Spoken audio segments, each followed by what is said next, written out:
নমস্কার, আপনাদের কয়েন ভান্ডারে আপনাদের স্বাগত। আমি রবীন সাঁতরা বলছি। আপনাদের কাছে এরম যদি কয়েন থাকে, ইস্ট ইন্ডিয়া কোম্পানির হাফ আনা 1835 সাল, এই কয়েনগুলো আমি কিনছি। সোম বুধ শুক্র 3 দিন কিনছি। এগুলো হচ্ছে কমন কয়েন।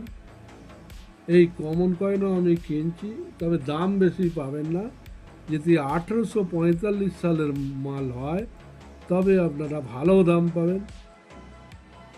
এর থেকে অন্তত 50 গুণ বেশি দাম পাবেন একটা মালের ওপর।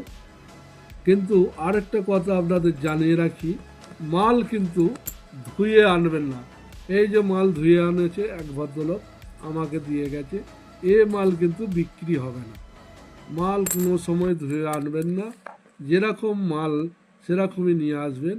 অবশ্যই আমি নেবো, কিন্তু এরকম যদি মাল ধুয়ে আনেন আমি কিন্তু নেবো না। এই বলে সোম বুধ শুক্র অবশ্যই আমি মাল কিনছি। আপনাদের কাছে যদি থাকে অবশ্যই আপনারা নিয়ে আসুন বা কমেন্ট করে জানান। ধন্যবাদ।